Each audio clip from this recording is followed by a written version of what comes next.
I'm Nolan Semper, and this is the rights and responsibilities of the Constitution. A Constitution is made to ensure and promise a good future for the sake of a country. A Constitution such as the Constitution for the United States of America.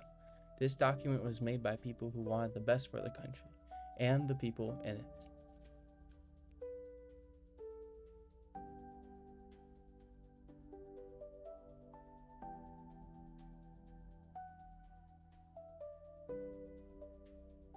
People like George Washington, who was the president at this time, made it so that he could keep order among representatives and was able to exercise his leadership while still remaining neutral to let all sides be heard.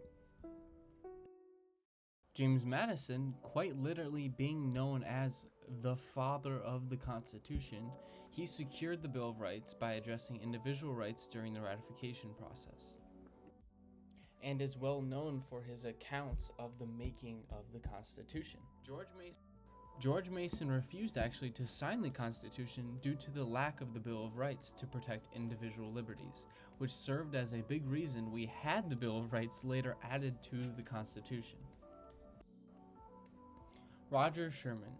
He proposed the Connecticut Compromise at the Constitutional Convention, which resolved the issue of how different states interact and impact things depending on their size or population, with the House and the Senate with equal representation for each state.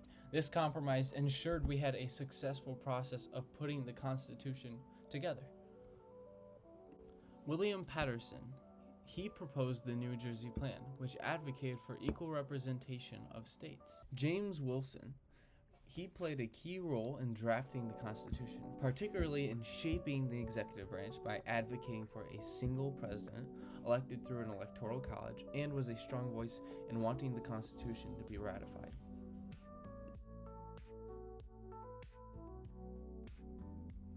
To create a new system of government, one that would be both powerful enough to unify the states and restrained enough to prevent tyranny, the Constitution applies responsibilities in a way that creates the people and government to be responsible, while also as a document being responsible for upholding our rules and values we follow as a country.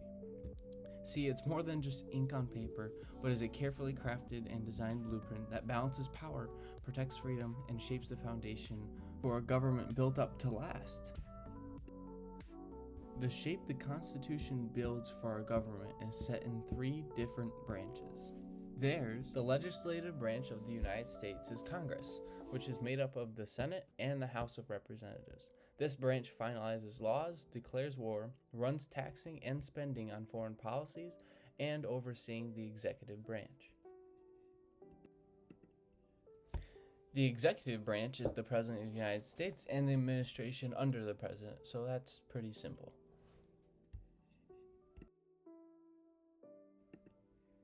The judicial branch is more proactive. It takes the laws already set and interprets them in individual cases across the country, acting as a check and balance system between the legislative and executive branches, reviewing if the laws they pass align with the Constitution. Even with all the thought already put into the Constitution, it faced fierce opposition, which was fine because the Constitution is a living document, and I'll get more on that idea later. But it was able to have input from other states, so good changes could be made if felt needed. Many demanded the inclusion of specific protections for individual rights. This led to the creation of the Bill of Rights, the first 10 amendments to the Constitution, which guaranteed freedoms such as speech, religion, and process under the law.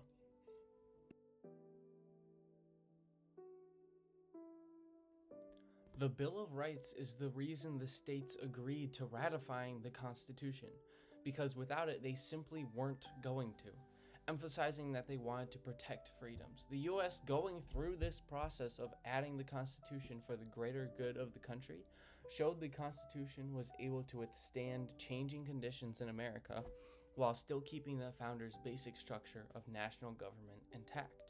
The Constitution's real genius is seen when it recognizes virtues and limitations of human nature. It establishes a system of government that channels human nature toward the good of all people. The first plan the framers tried actually was called the Articles of Confederation. The government that the Articles created failed because it was too weak to organize different states with different priorities. Before the government could do almost anything, the Articles required a unanimous vote by all of the states, which put the states in the position of voting against their own individual interests. The framers realized it was silly to expect the states to do that. George Washington wrote on the subject, "We have probably had too good an opinion of human nature in forming our confederation," meaning we are not acknowledging human nature and its self-interests. So the framers tried again, creating a system of government that acknowledged human nature's pursuit of self-interest, making a direct compromise and conclusion. What the founders wanted for the responsibilities of the government and citizens is under this text of the Constitution. We, the people of the United States, in order to form a more perfect union, establish justice, ensure domestic tranquility, provide for the common defense, promote the general welfare, and secure the blessings of liberty to ourselves and our posterity, do ordain and establish this Constitution for the United States of America. This message shows the founders' vision for a new national government and its foundation in a humble and selfless approach to do what is best for the people and the country. This part of the Constitution is often cited to remind that citizens, as well as the government, had a duty to make these virtues a true and real part of the country. The Constitution is a living document. It is able to change and adapt to changes in the government and culture while still holding to the founding principles of the Constitution. The technical reason for it being known as a living document is because it can be amended, adding laws and amendments to the Constitution. This process of the Constitution growing with the country has happened for 200 years.